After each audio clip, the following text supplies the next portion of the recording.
आपका अपना प्रोग्राम सियासत की बातें।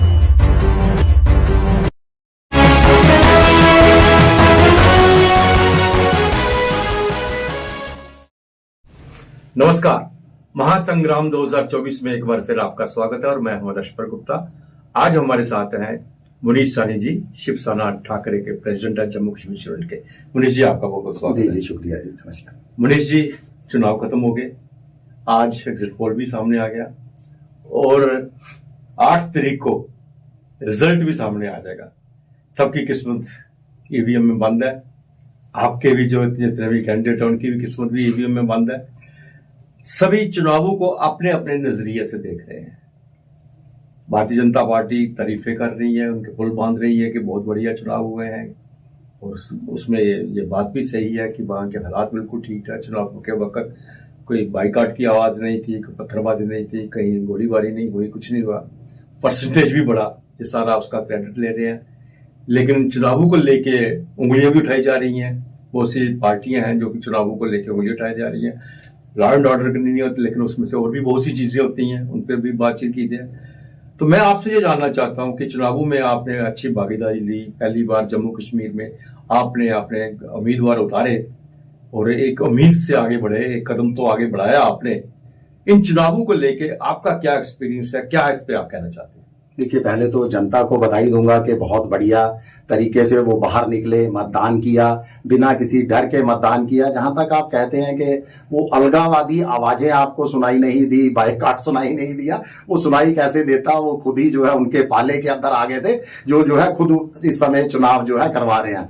खैर, जनता जनार्दन इसके अंदर जो है सबसे बड़ा रोल अदा करती है, तो हम 3 चीजों को भी दरकिनार करते हैं। मगर चुनाव आयोग को लेकर जो है हमारी शिकायतें बरकरार है कि वो चुनाव आयोग का वो एक पक्ष को जो है वो करने का सिलसिला जो है वो जारी रहा। जो हम फ्री एंड फेयर करते थे या लेवल प्लेइंग फील्ड की बात करते थे, मुझे लगता है कि वो एक बार फिर जो है चुनाव आयोग की तरफ से विपक्षी पार्टियों के प्रति जो है वो कहीं ना कहीं मिसिंग दिखाई दी है। देखिए, अगर हम पिछले लोकसभा चुनावों में भी हमने देखा कि अपलोड करने में कितने % मतदान हुआ है, काफी देर लगाई गई, और वो सिलसिला जो है इस समय विधानसभा जम्मू कश्मीर के चुनावों में भी जारी रहा। औपचारिकताओं का जहां तक सवाल है, देखिए, जितने उम्मीदवार थे, हमारे भी उम्मीदवार थे, तमाम पार्टियों के उम्मीदवार थे, उनको जो अनुमति दी जानी थी झंडे लगाने की, पोस्टर लगाने की, उनमें औपचारिकताएं जो है इस कदर बढ़ा दी गई कि बहुत मुश्किल हो रहा था उम्मीदवार के लिए जो है अपना चुनाव प्रचार करना।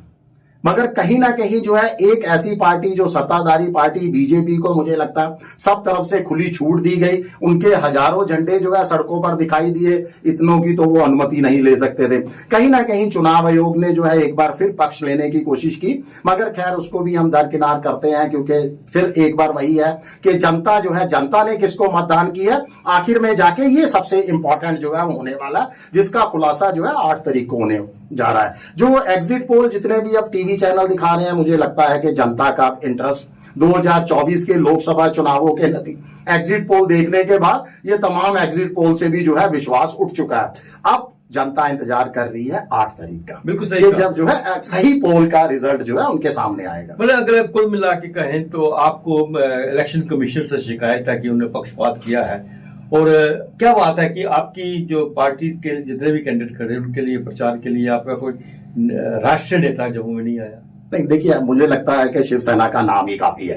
कहा जाता है कि जो हमारे शिवसेना के साथ वतनीय बाला साहब ठाकरे जी का वो जो है जुड़े हुए हैं, वही हमारे सबसे बड़े जो है स्टार प्रचारक है। दूसरा क्या था कि देखिए, महाराष्ट्र के अंदर भी चुनाव जो है वो किसी भी समय उसकी घोषणा हो सकती है। वैसे तो हमारे देश की सरकार इस समय एनडीए सरकार है, मोदी 3 सरकार है, ये तो वन नेशन वन इलेक्शन का राग अलापते हैं, मगर कहीं ना कहीं ये महाराष्ट्र में फिर दोबारा से चुनाव को जो है डिले करने का प्रयास कर रहे हैं। अगर हम 2014 के चुनावों की याद करें, 2019 की याद करें, और उससे पहले भी अगर एक चुनाव याद करें, तो हरियाणा और महाराष्ट्र के चुनाव एक साथ हुए थे पिछले तीनों चुनावों के दौरान। मगर इस बार उनको साफ जो है हरियाणा के साथ साथ महाराष्ट्र में भी हार दिखाई दे रही थी। तो कहीं ना कहीं आजकल तो लोकतंत्र की परिभाषा या चुनाव आयोग इस इशारे पर काम करता है कि जहां बीजेपी को नुकसान का थोड़ा सा भी संदेह है, वहां जो है वो चुनाव आगे टाल दिए जाते हैं। और जम्मू कश्मीर तो इसका जीता जागता उदाहरण है।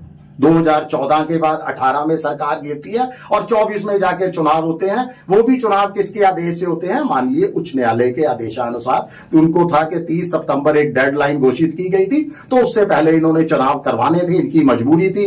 हार इनके सामने है। देखिए ये बिल्कुल क्लियर है, आप कितने भी एग्जिट पोल देख लीजिए, मैं नहीं देखता, क्योंकि मैं तो जनता के बीच गया हूं अपने चुनाव प्रचार के दौरान।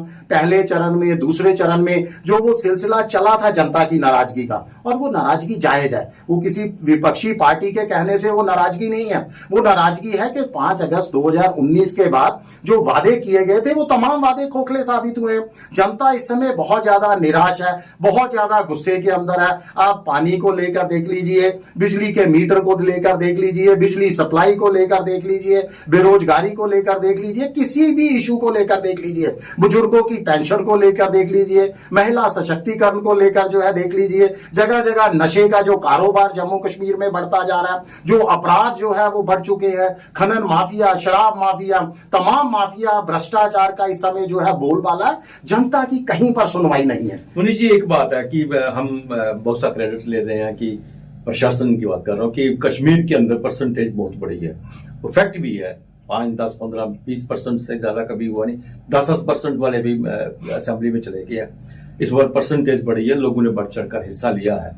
लेकिन दूसरी तरफ जम्मू में अंदर वोटिंग परसेंटेज कम हुई है, ओवरऑल परसेंटेज कम हुई है। और खासकर अर्बन की बात करें, अर्बन में श्रीनगर में भी आप देखिए, कश्मीर में भी वोटिंग कम हुई है, यहां भी अर्बन एरिया में वोटिंग कम हुई है।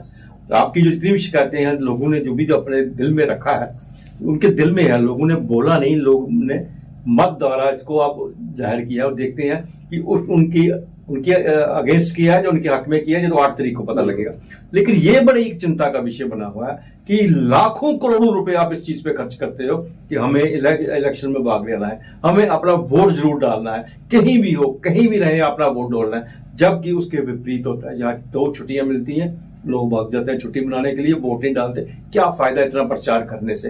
क्या फायदा इतना पैसा खर्च करने से, अगर आप लोगों को इस ओर अपनी ओर ला नहीं सके, उन्हें ये समझा नहीं सके? तो 70 साल में अगर ये भी समझा सके मेरे वोट का हक, कितना हक है उसका, क्या मेरा हक है, उसकी कीमत क्या है, तो फिर किस तरह से आगे चलेगा ये सब? बहुत बढ़िया सवाल है। मैंने एक आपका कार्यक्रम भी देखा था जिसके अंदर आपने स्पेशल कार्यक्रम किया था और लोगों ने वो बहुत पसंद किया।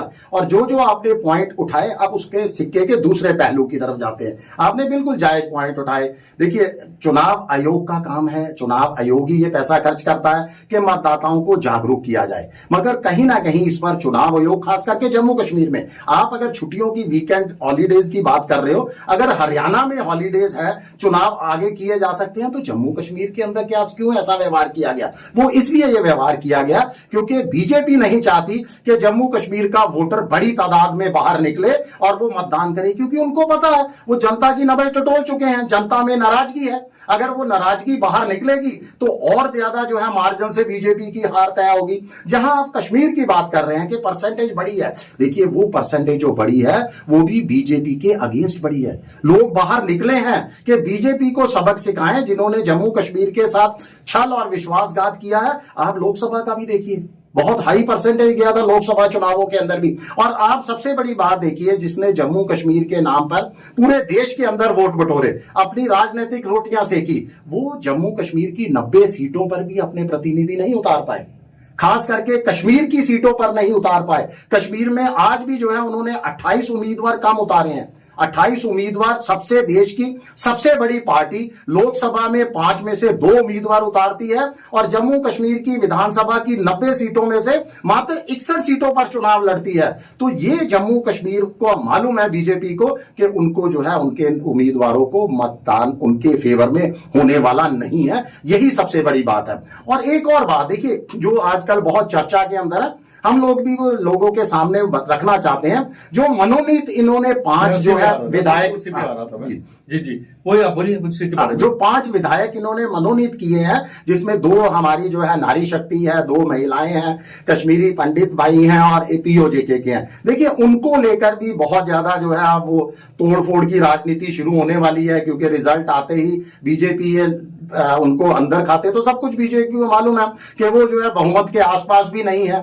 अब वो जो है तोड़फोड़ की राजनीति के अंदर शुरू हो चुके हैं। पर्दे के पीछे से बैठकों का दौर शुरू हो चुका है। जिस 1-2 परिवारों को वो गालियां देते थे, कोई ऐसा मंच नहीं है बीजेपी के नेता का, कोई भी ऐसा नेता नहीं होगा जिसमें वो 2-3 परिवारों पर जो है उनको गालियों से नवाजा हो। अब उन्हीं के साथ पर्दे के पीछे जो है वो रणनीतियां बननी तैयारी हो चुकी है, उनके साथ सरकार बनाने के जो है प्लान तैयार होने लगे हैं। और ये 5 लोग बहुत बड़ा देखिए रोल अदा कर सकते हैं। कम से कम माननीय उपराज्यपाल जी को सरकार के गठन के बाद इनको मनोनीत करना चाहिए, अगर वो जनता को चुनी हुई सरकार जनता के अकॉर्डिंग देना चाहते हैं। लेकिन इनका नंबर भी तो बढ़ गया ना, आप पहले 45 पे 48 पे जाएंगे, और 3 उस वहां भी बढ़ाना पड़ेंगे इनको।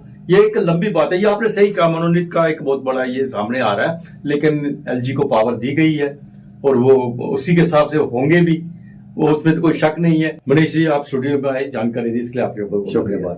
आज के लिए बस इतना है, अगले प्रोग्राम में फिर आपसे भेंट होगी, तब तक इजाजत दीजिए, नमस्कार।